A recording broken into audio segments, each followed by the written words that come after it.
देश के यशस्वी प्रधानमंत्री जी ने देशवासियों के सामने विकसित भारत की जिस संकल्पना को हमारे सामने रखा है, उसमें उन्होंने हर भारतवासी से कहा कि विकसित भारत के लिए हमें हर नागरिक को पंच प्रण के साथ जुड़ना पड़ेगा। वे जो पंच प्रण हैं, उनमें से जो सबसे महत्वपूर्ण है, एक उन्होंने उसमें से यह भी कहा था कि अपनी सेना के प्रति और यूनिफॉर्म धारी फोर्स के प्रति सम्मान का भाव हमारे मन में हो। जब भारत का सैनिक -डिग्री टेम्परेचर में देश की सीमाओं की रक्षा करता है, या रेगिस्तान में झुलसती हुई इस गर्मी में भारत की सीमा की रक्षा करता है, या समुद्र की उन लहरों का मुकाबला करते हुए भारत की समुद्री सेना समुद्री सीमा की रक्षा करता है, तब 140 करोड़ भारतवासी चैन की नींद सोता है।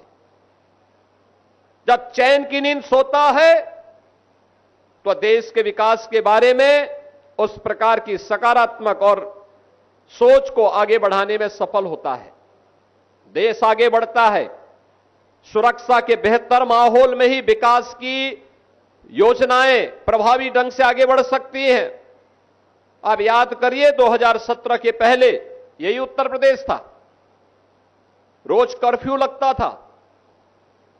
पेशेवर माफिया और अपराधी प्रदेश की व्यवस्था में जीना हराम कर दिए थे। उस असुरक्षित वातावरण में निवेश की संभावना, विकास की संभावनाएं अपने आप ही क्षीण हो जाती हैं। लेकिन जब हमारा सैनिक सुरक्षा के प्रति पूरी प्रतिबद्धता के साथ लग करके अपने कर्तव्यों का निर्वहन करता है, तो नागरिकों का भी कर्तव्य बनता है कि वह अपने उन सैनिकों के प्रति सम्मान का भाव रखें। और याद करना, उसी भाव को अंगीकार करते हुए हम लोगों ने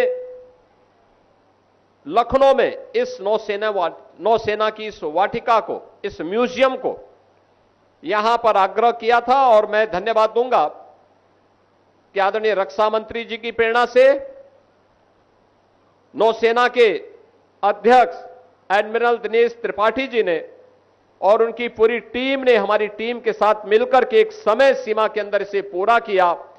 और आज यह भव्य स्वरूप लखनऊ के युवाओं को, प्रदेश के युवाओं को इस नौसेना के इस म्यूजियम के माध्यम से हम सबको एक नई सोच के साथ देखने, सुनने और जानने का एक अवसर या केंद्र हम सबको प्रदान कर रहा है।